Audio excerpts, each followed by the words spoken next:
So what we've got to do is make that change in those standards. That's where the shifts happen. It doesn't happen any other place. And I'll give you a very simple example. If you want to know the difference in people's lives, it all comes down to what are the things that are musts for you versus shoulds. So let me tell you this. We said to have an extraordinary life, you got to have an extraordinary psychology, right? Extraordinary psychology means you got to live in an extraordinary state. To be in an extraordinary state, you got to condition your nervous system, your body, your physiology and focus to be at their best. Do you agree with this? Yes or no? Then to do that, though, you can do that. Why doesn't everybody? It's not because you can't. We all have the ability. It's because of our standards. I remember a time early in my career, I was about 24, and I went to do a seminar in Boston. And in those days, a big seminar for me was like 125 people. It was a 3-day seminar, and we worked around the clock, and people made such extraordinary changes in their life. And at the end of it, I was feeling so fulfilled. I was thinking, my God, I'm 24, maybe 25 at the time, and I am so happy because I have found my mission in life. I'm doing what I love. It's making a difference in people's lives. This is extraordinary. So we finished about midnight on the Sunday night. And around midnight, I'm still wound up, so I don't feel like going to bed. So I decided, okay, let me take a walk here, and I decided to go through Copley Square. If you've been through Copley Square, it's a pretty neat place.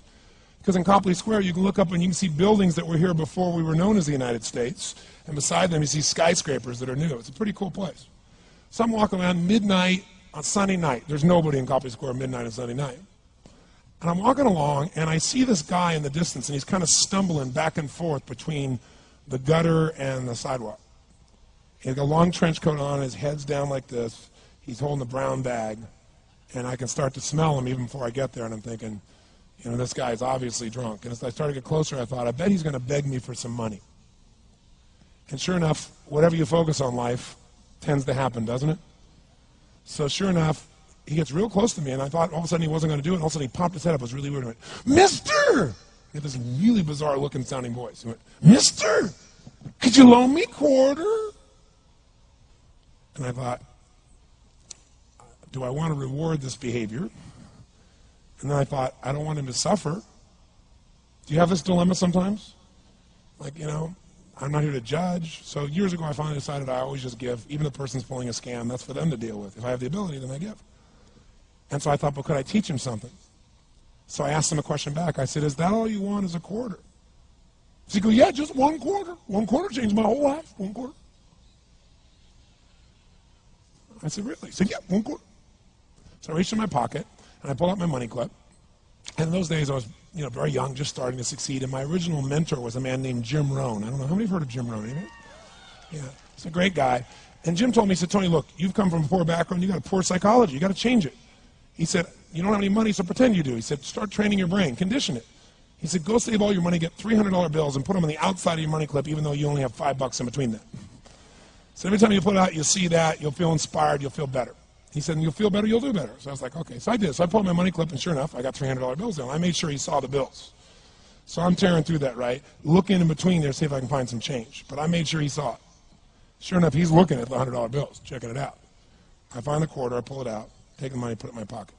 I notice he's watching my hand going into the pocket. I took the quarter, and I looked at him, and I said, sir, life will pay any price you ask of it. And I gave him the quarter. And then something really interesting happened. He took the quarter. He looked at the quarter. He looked at me. He looked at my pocket. He looked back at the quarter, looked at me, looked at my pocket, looked at me again, looked at the quarter, looked at my pocket, looked back at me and said, you're weird. And then he shuffled on off like this, right? And I thought to myself, wow, what's the difference between him and me?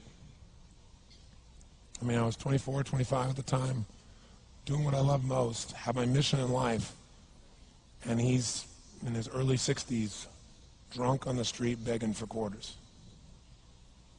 What's the difference?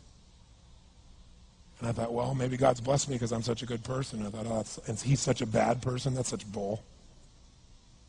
And I thought, wow, maybe the answer to that question is what I just told him. Life will pay whatever price you ask of it.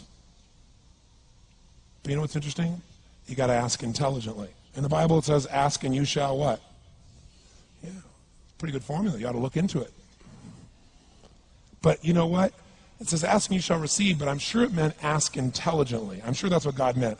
I'm sure he didn't mean bitch and you will receive. Whine and you will receive. I don't think that was the instruction. Now, if you were going to ask intelligently, there might be 5 elements of that. Number one, you'd have to ask specifically, wouldn't you?